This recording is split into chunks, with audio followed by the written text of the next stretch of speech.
Face reality, people. Movies are dead. Games are dead. Narrative? Dead. Media is nothing but neural trigger response and viral conditioning. Wait, what are you two talking about?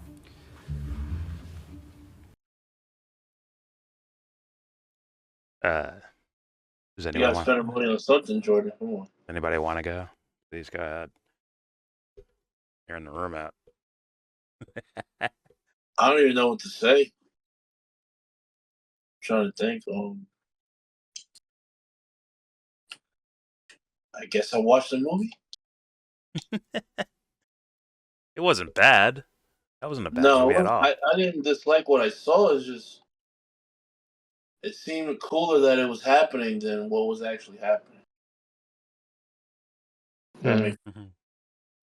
oh, this is cool. It's Roman with Jesse Eisenberg and the pretend cousins.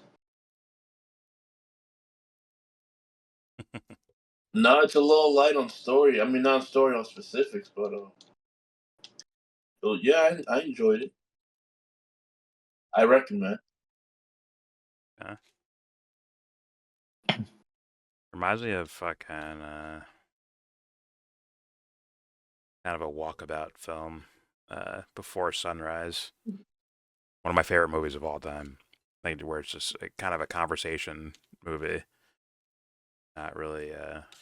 There's not going to be explosions and action and all that crazy shit. It's more of yes, yeah, it would comedy. This leans more towards comedy than Before Sunrise does, but it's yeah, it's not a bad movie. Very clean and sophisticated style movie with some funny parts to it, but it keeps it kind of grounded, right? It doesn't go full blown slapstick silly. It goes like kind of very level headed comedy, if that makes sense. Well, yeah, it's almost like the only two people that matter are him and Roman. Yeah. It's called And Roman. wait, Roman's the cousin or the main guy? Yeah, the cousin. The cousin? Yeah. I think they're both kind And of the main guy, but yeah, Yeah, Yeah. I get what you're saying. well, Roman, yeah, a lot of time he's the only visible person. The main character is often invisible or less vocal. You know, yeah, it's very heavy film and in topics. Like, for comedy, that I mean that Yeah, or yeah, that was weird. It wasn't but it's also very superficial.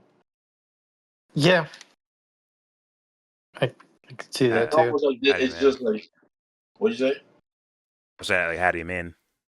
Superficial? What do you mean by that? Like they introduce certain aspects of like their background, lineage, all that, but that's almost served as just as like an appetizer to what the movie's actually about, which is the two cousins. Yeah. It's just there to like present scenarios if you it's like that didn't matter. Like that could have been anywhere. They could have been on a Mm, family reunion, and that movie would have played out the same way. Like their background yeah. played a role, but it wasn't. It was not. It was not. It was not that big of a factor. Well, they do. They play homage to uh, people who survived the Holocaust or people who died Yeah, in it. To the characters' own family members that were involved in that. For sure, they pay homage. Like there's a scene where they visit the concentration camp where there's no dialogue. yeah. Like There's watching. it's just silent, right? And they're trying to like you know probably tug at heartstrings with that, or put the audience in a surreal mood with something that's real, if that makes sense. It, there's some sentimentality to that. Yeah, it wasn't strictly. I mean, yes, it is about them. It's about the cousins and their relationship and Yeah. their character types and all that shit. But they do some sentimentalities about some real world things. But yeah, go ahead, guys.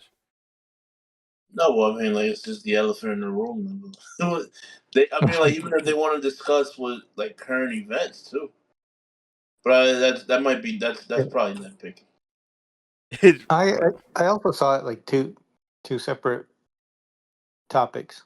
Like Yes, I did see a completely separate theme from, so like the definitely the topic repeatedly discussed was, where they are, the trip, the their ancestry, and all of that struggle. Yeah.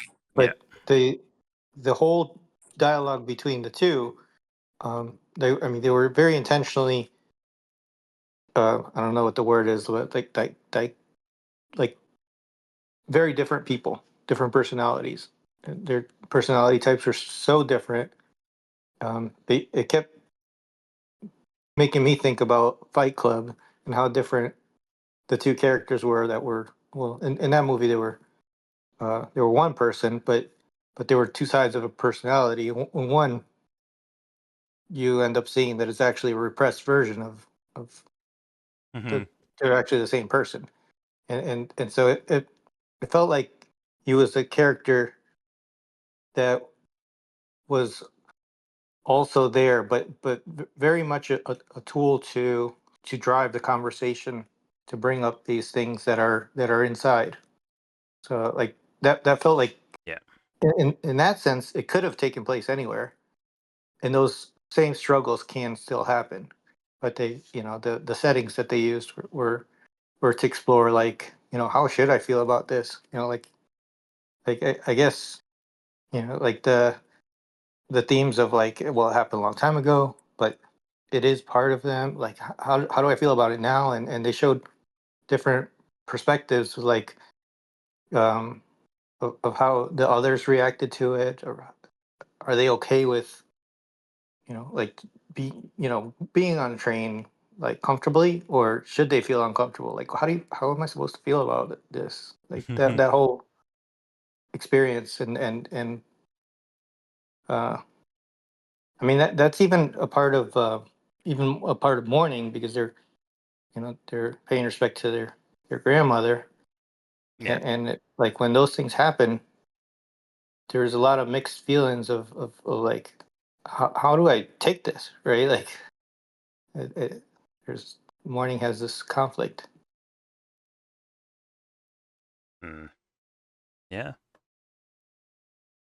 Uh, I agree with the initial idea of them kind of representing the same person, and maybe their inner thoughts or inner expressions or whatever. I agree with that. Also, the I'm trying to think about this in words. The fuck, I forgot what I was gonna say. Fuck, like try to find it. It's like it's right there. I can't find it. No, God. that never happens to you. Holy shit. No, that happens to me all the time, bro. I just smooth it. I make it look right. Well, you were about to say something when about the topic on how prevalent, like, uh the Holocaust or those things were, and then Okay, it sounds like, I remember now. I was saying this like almost from jump about it reminding me of Woody Allen movies. Now, Woody Allen movies have like a wisp of fucking psychology in them. Like that's like a quiet little theme he puts in most of his movies, right? Whether it's a lot of it's anxiety, right? With Woody Allen movies. And you can kind of see that here of like Jesse Eisenberg's character and maybe him as a writer, his own angst, right? And anxieties. And then there's this bold character he puts next to that personality who like lets it all out, right? He doesn't hide anything. He's not, shaking around. He's like literally letting it out. While, Jesse Eisenberg's like covering his eyes, like, oh God, he's doing that thing. Oh no, this is embarrassing. But at the same time, he envies that behavior. And yeah, there's very much that pronounced sense of like there's like a wisp about psychological examination in this movie, just like the Woody Allen movie. Like you could see it there, and to me, very much appreciated. Other than the Holocaust scene, right? That was not about psychology. That was just straight up, you know, everyone shut up. Moment of silence. That's what the scene is for. Moment of silence. Recognize how bad this was. Yada yada yada. Right? Because like I was literally saying it as it was at like as over the top as Roman or what's his name? Rory Culkin, I think his name is. Yeah. As over the top as he was in the movie, I knew during those scenes he's gonna keep his fucking mouth shut. Right? He's not saying anything because it's real. Even if Jesse Eisenberg wanted to put something in there where like he fucking farts in the middle of a Holocaust museum like tour or something, like you can't do that. He knows he can't do that, right? So it just became a moment of silence and like a pay homage and all that shit to ancestry and people who died during that. But outside of that, there's definitely it's almost like a character sitting on like one of those couches and they're dealing with their therapist. That's what fucking Woody Allen movies are like. That's what this movie's like. That's what it's like therapeutic, the story. Or maybe people that are like that, right? Maybe like even like the one mentions Jesse Eisenberg mentions like being on OCD medication, and the other one was like suicidal at some point, maybe because he can't find his place in the world, right? And the other one's like too obsessed with finding his place in the world, right? And it ends up like kind of crippling him in a way, and it's like they almost need each other, right? It's like a balance of if that was like one solid personality, both Rory Culkin and Jesse Eisenberg, that would be like what you would want, I guess, like a yin yang of that, a mishmash of it instead of maybe one dominating over the other. Right? So kind of like a sense of free expression, but also a sense of discipline and following social rules, I guess. That seemed to be the balance to me of the characters. So yeah, it's all right on that level. Once again, very simple and like and elegant in a way. Even though like Rory Culkin goes over the top with his character, but I think that's obviously on purpose, and it gives like in the style of the film feels sophisticated, if that makes sense. Kind of like Before Sunrise, which I think is one of the best movies ever for me, and but a very sophisticated, like light flavor of a dish, if that makes sense. It's not hitting you over the head with salt and or sweet or whatever. It's kind of just elegant, if that makes sense. Mm-hmm. Yeah, the yin yang part. Yeah, I definitely saw that. Or the other day you were referring to that, like the masculine feminine. Yeah. In the sense of like, in this case, Culkin, he was like very much demonstrating the side of feelings, like being able to feel the current moment or just feeling where the other guy he would hold it in. He would try to keep it internal, like and not show world as much. And he was jealous of him about that. And in the end, he explained it.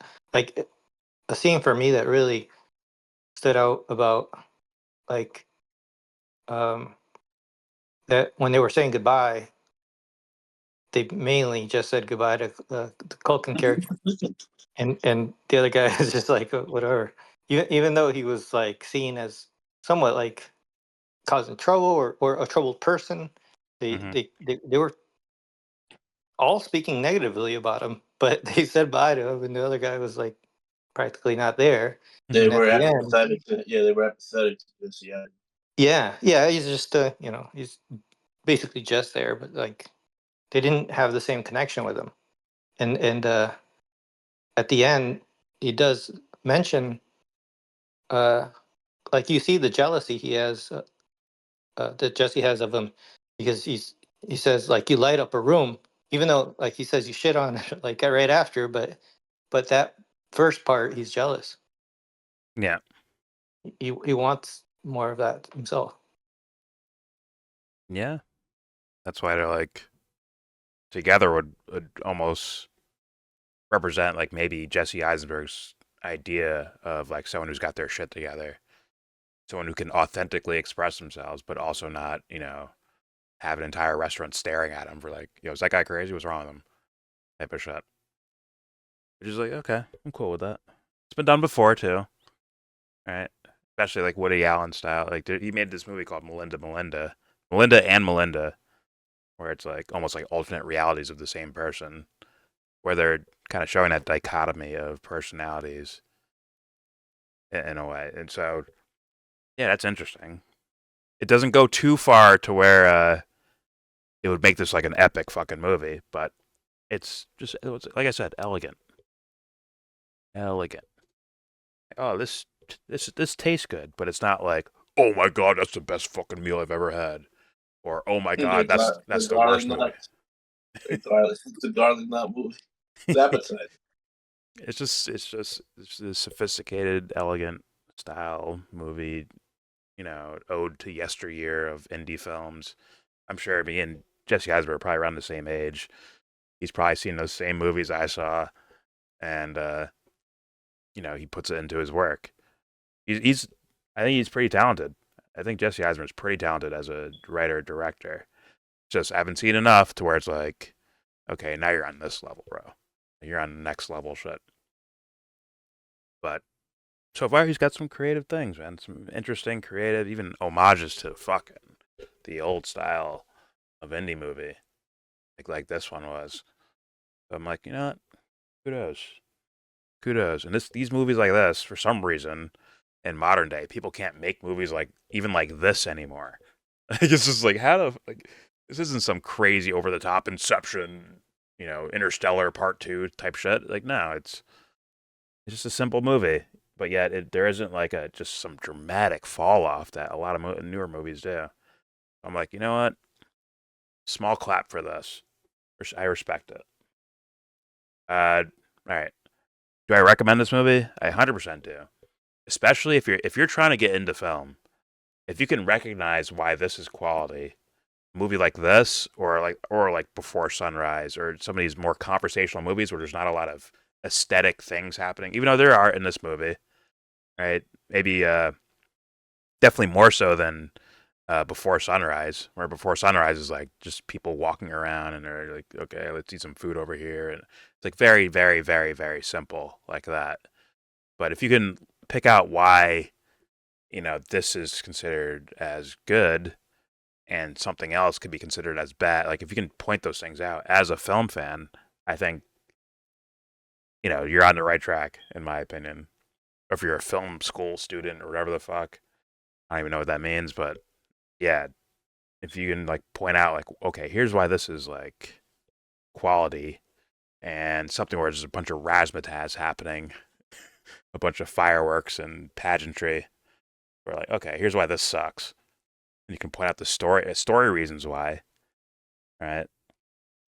Then, yeah, I think you're on the right track, in my opinion at least, and whatever that's worth. But yeah, like if you just take this movie and add a bunch of shit to it, it could look like something like Fight Club, like Jesse was talking about with the personalities and the splitting of the personalities type of thing, right? But they kept it more of a simple level, like an elegant style, instead of hitting you over the head with shit.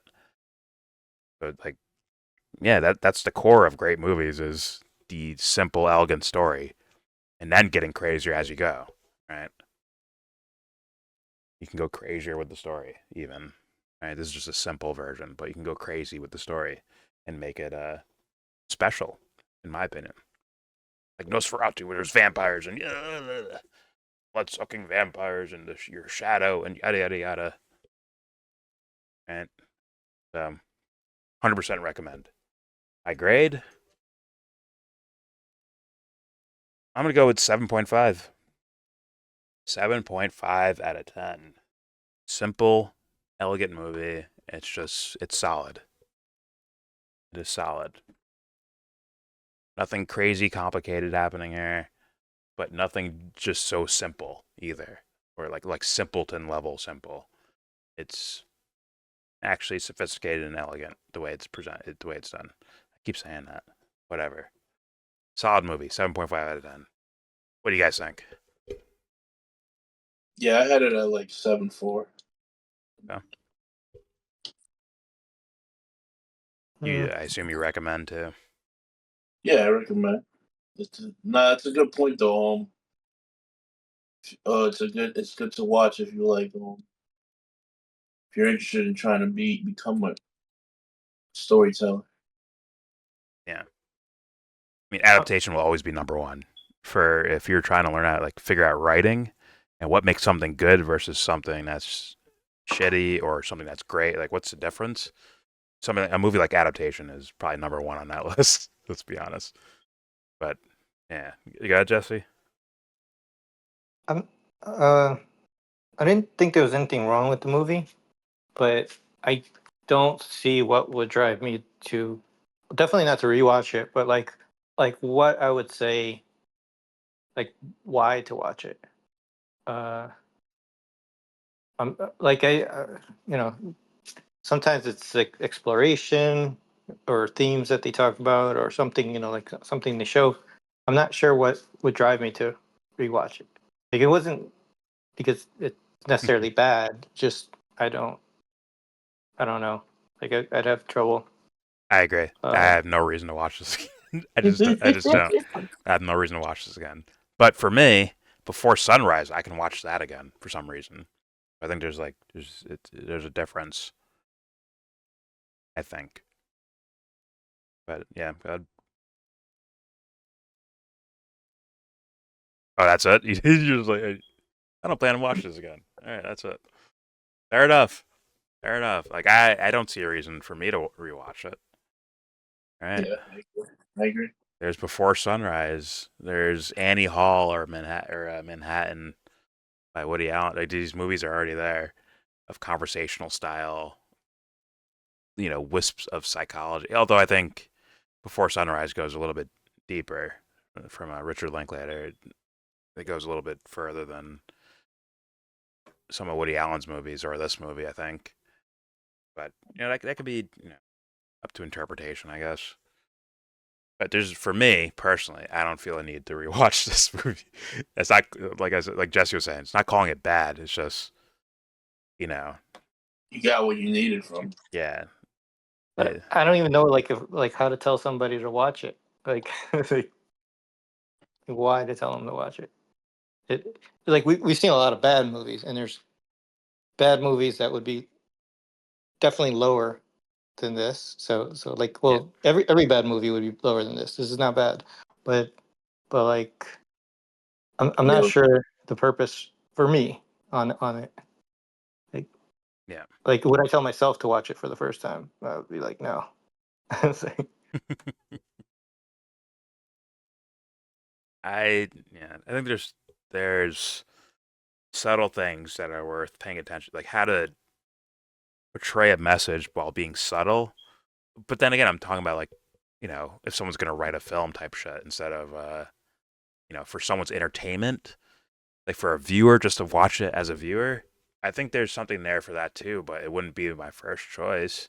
This is more like it's raining outside and you got fucking tomato soup in It was it. on already, dude. It was on.